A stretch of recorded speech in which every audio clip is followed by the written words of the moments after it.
Welcome to chapter 14, book of Exodus. We continue now with the trek of millions of people, at least a million, leaving Egypt and going, they don't know where. Well, they know they want to go to the land of Canaan, but we'll see what happens. It says, "And the Lord spoke to Moisin, saying, Speak to the sons of Israel." Imperative. Speak to them. Tell them. And turning, let them encamp before the property between Migdol and between the sea, right opposite Baal Zephon. Before them you shall encamp by the sea. Well, the sea generally is the Red Sea here, because it talked about that in the last chapter, so we'll assume it's the Red Sea. So here is the Sinai Peninsula. Israel's up here, the Philistines and the Gaza Strip, where there's so much problems today, is right down in here. And Ramses, it doesn't have the Nile is over here. This is some of the Nile tributaries. It actually comes down like this and goes out. So, and Ramses was down over in this area here, and they believe Succoth was over here, and then Etham, Otham, and then they would have gotten to the Red Sea. Now, the true Red Sea was way down here, and but these are two gulfs of the Red Sea, the Gulf of Suez and the Gulf of Aqaba. And so they were probably here at the end. I'm guessing from the story here. Now, people have come up with all kinds of possibilities of where all this took place, and you can sit there and spend days on looking at maps and people's ideas. And like I mentioned in the last chapter, this is not the purpose of going through the Bible to locate sites, but we want to see what God has to say. So now they're down there by the sea, probably the first place they got to, and not knowing where to go. And God says, "And Pharaoh will say concerning the sons of Israel, these wander in the land, for the wilderness has closed them up." Now, one person thinks that they got all the way down here, and this is where they got stuck, and then they crossed over down here. So I don't see that. I don't see Moses going that far when he took the shepherds, because we're going to meet up with his father-in-law a little bit here. So I believe it was more over in here.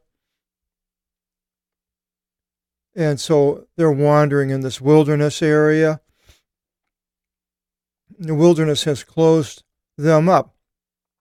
Now, literally, if that means they were stuck someplace, they couldn't get out, it's a possibility, but it's just a figure of speech also. "But I will harden the heart of Pharaoh, sclerino, teen cardion, cardiosclerosis comes from that. Heart and sclerine, hardening of the sclerosis of the veins or whatever, the arteries, I guess. And he will pursue after them, people. And I will be glorified by Pharaoh." And he says he's going to be glorified. It generally means the death of a lot of people that are that are in opposition to the things of God. And be glorified by all his military. Stratia, we have strategy, comes from that. "And all the Egyptians shall know that I am the Lord." And they did thus. So now it goes into after the end of the Lord, and now it says, "And they did thus," and probably the Egyptians did exactly as he says. And it says, "And it was announced to the king of the Egyptians, the Pharaoh, Vasali, that the people have fled. And the heart, Cardia of Pharaoh was converted, and the hearts, which I added, of his attendants, Theraponton, against the people, the Jews, Hebrews, Evraim. And they said, all of our, whoever, attendants, or the Pharaoh, what is this we have done to send out the sons of Israel to not slave to us? The exapostolon, we have apostles being sent out, one sent out, and ex makes it out, from, out, to send from out, to not slave to us. What do? We lost all of our slaves. Now we got to do all the work. Then Pharaoh teamed up his armor, chariots. Armor comes from that, and led all his people with himself. So he leaves and goes on this expedition against the Jews, Ivraon. And he took 600 chosen chariots. That's a lot of chariots. There would be even like in the modern day 600 tanks. That's a huge army to go after. Of course, they were going after over 1 million people, well over 1 million people. But apparently he thought he could do it. And all the Epon, the cavalry of the Egyptians and tribunes over all. Cavalry.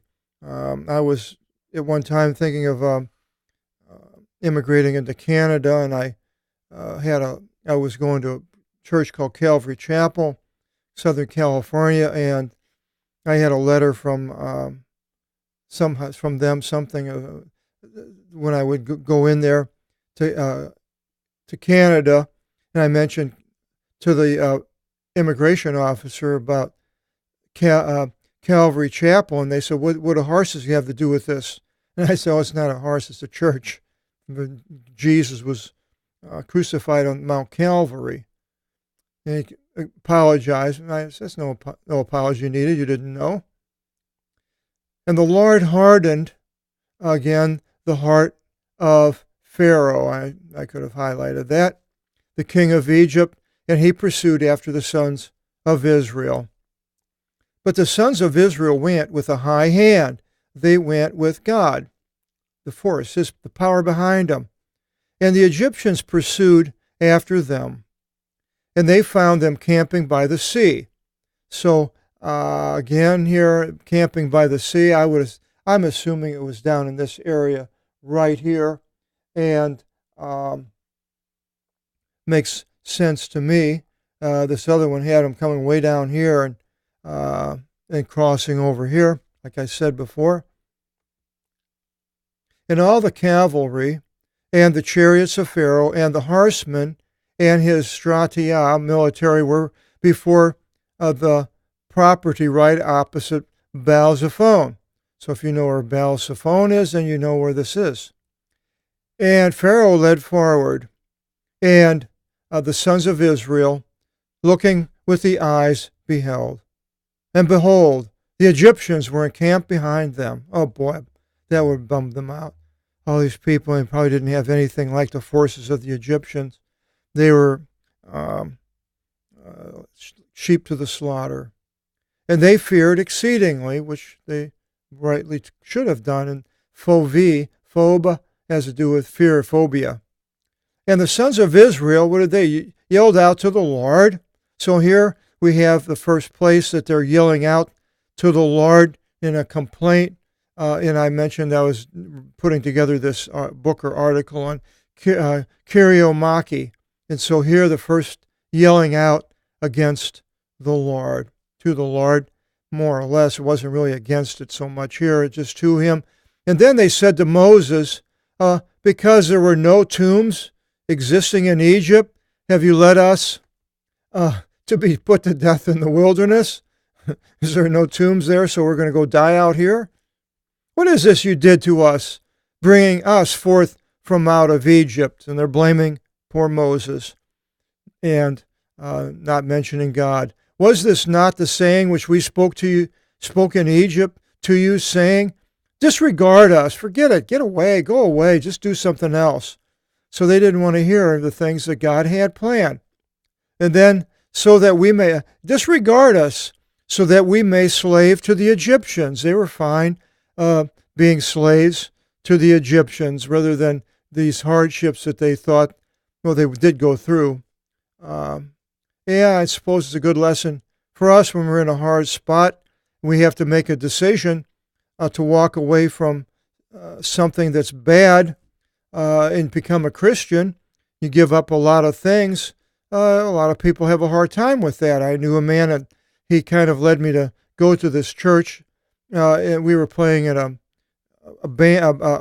orchestra, a college orchestra, and he was a trumpet player, and I was a clarinet player, and he mentioned this Calvary Chapel had a musicians fellowship, and they played there, and so I went there and asked the Lord to come back into my life, and I saw the guy later, and he wasn't going there anymore. And I said, "What's the deal?" And he said, "Well, they teach you can't have sex with somebody unless you're married, and I just can't do that."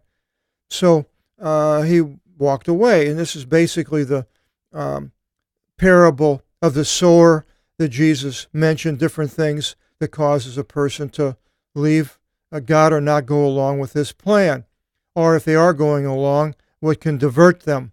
But here, these people, they've heard the word, but yet they don't want to do this thing because they look at the bad part and not the good.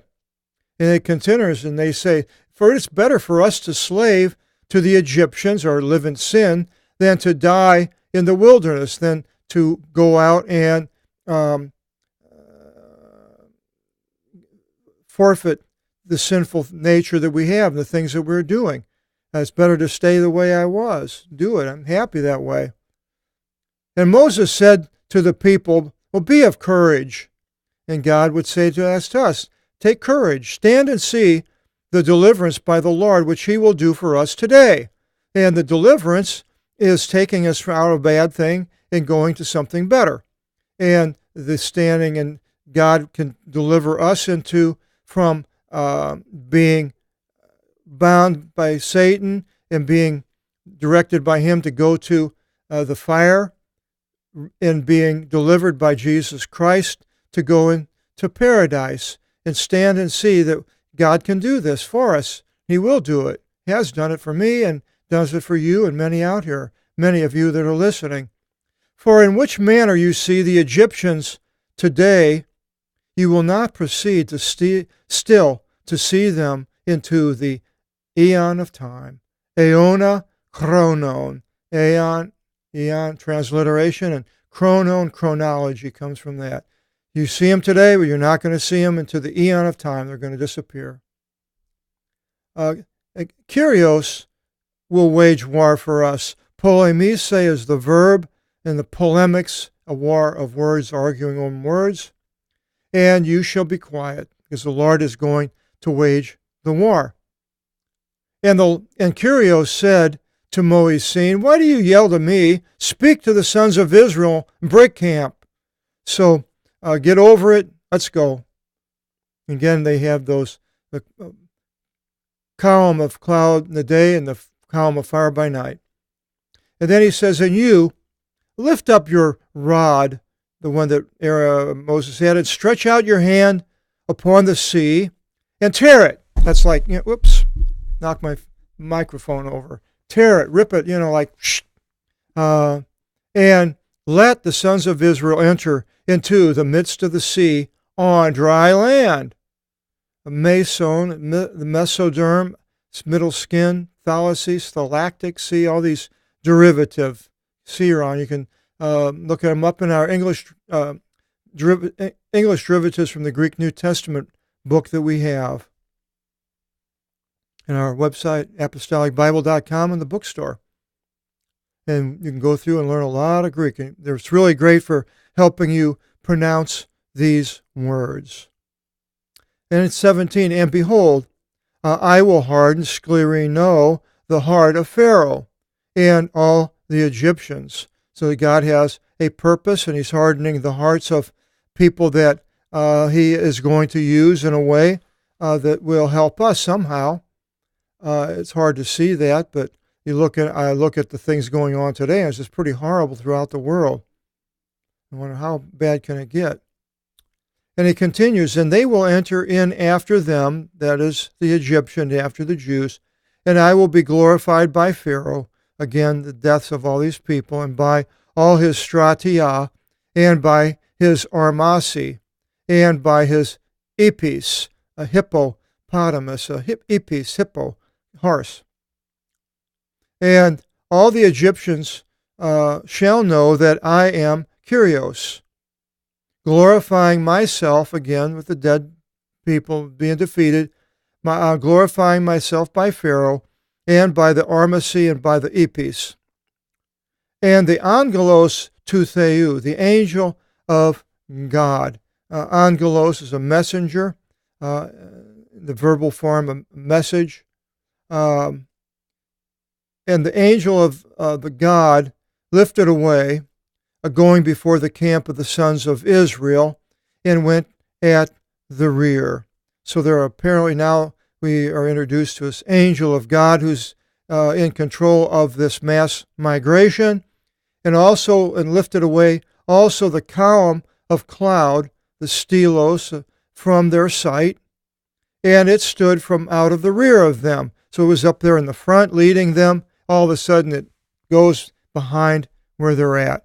And I would think they would look back and see the column there, and they'd really be confused because what's going on, but Moses is going to lead them across the sea. So in any way, it entered between the camp of the Egyptians, that's a column of a cloud, and between the camp of Israel, and it stood. And that was daytime and night. There was darkness and dimness, and the night went by, and the fire was there, and they did not mix together one to another the entire night. So apparently, well, maybe the fire wasn't there, but because there's dimness and darkness, and they didn't mix together. There was no activity among the Pharaoh's soldiers, I'm guessing, or maybe Hebrews also. And Moses stretched out his hand upon the Thalason, and the Lord drew away the sea by a violent south wind the entire night. Okay, so that's very important here. God used nature. Here, the Lord, Kyrios, used nature with a violent south wind. It's a huge south wind that was blowing. So my idea is they were down here, and right here at the edge, and there's maybe water going between this lake here, or they might have been here, someplace down in here, and this wind's coming from the south pushed the water up into this area here, real heavy, and then as it flooded into this area up here, then maybe the wind may have calmed down and the water had went there, and it caused a bridge, a dry land to go across. So what happens? And he made the sea dry and cut asunder the water. And the sons of Israel entered into the midst of the sea down on the dry land. So the land now is dry there, and its water was a wall at the right and a wall at the left. So they could have seen the, now whether they show pictures and it's way up higher on both sides, well, it's a possibility. It could be just at the, a certain area where it stayed with the wall and the ground. I don't know, but because it does say that the wind did it, so that would make it more of a natural occurrence to me, it seems like. And the Egyptians pursued, and all the cavalry of Pharaoh entered after them, and the chariots and the riders into the midst of the sea. Well, now for 1 million people to cross over, that's going to take quite a while. And so there was dry land, and by the time they all went through there, it says it came to pass in the watch in the early morning. So they were going through, I don't know how long, but and the Lord gave attention unto the camp of the Egyptians by a column of fire and a cloud, and he disturbed the camp of the Egyptians. So now they're crossing, and in the morning the Egyptians are waking up, and he bound the axles of their chariots and led them with force.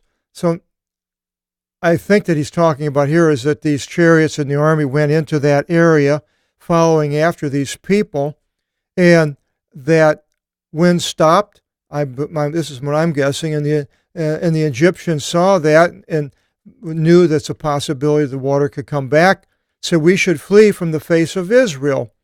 For the Lord wages war for them against the Egyptians.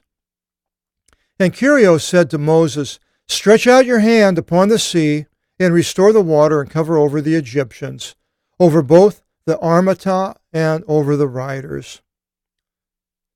And Moses stretched out the hand upon the sea. Now it doesn't say a rod here, but his hand over the sea, and the water restored at day to its place. And they are all there. That doesn't necessarily mean the whole army, but the Egyptians fled from under the water, seeing a bunch of them left. And the Lord shook off the Egyptians in the midst of the sea. So a lot of them were down in the middle of the place where it was dry. And in turning back, the water covered the chariots. So the water's turning back. So see, this is again what I'm saying is I think that it went up and now it's turning back. It's not like it was there in the movies and then he, did something and the water went straight up and they walked and they went across. It makes for a good movie, but turning back means it came back. So to me, it would almost have to be at the top edge there in this area up in here, where it can go up. The water can actually go up into this area, and if they were there, I almost make a perfect spot for them to go across. I don't know how anybody else teaches that, but that's my best summation. And in turning back, the water covered the chariots, the armata and the riders, and all the dynamite of Pharaoh, the force, dynamite comes from that, entering after them into the sea. It doesn't say Pharaoh, but the force. And there was not left of them, I'm thinking the ones in the water, not even one. And the sons of Israel went through dry land in the midst of the sea. And the water was to them a wall at the right and a wall at the left. Now, a wall could very well, could have been the land with the water coming over. Well, I don't know how it would be on the other place where it went up. Somehow, I don't know. Your guess is as good as mine. And the Lord rescued Israel. I guess we'll find out when we get to heaven. We see Moses. Moses, how did that happen? Moses is going to have a lot of explanation. And the Lord, Kyrios, rescued Israel in that day from out of the hand of the Egyptian, just as the devil were being rescued from the hand of the evil one in the day of our deliverance. And Israel saw the Egyptians having died by the edge of the sea, trying to get back, and wherever they were on the edge. And Israel saw the great hand by which the Lord executed against the Egyptians. So now they know that God had done this. And the people feared the Lord. They feared Kyrios, and they trusted in God and Moses, their appointee.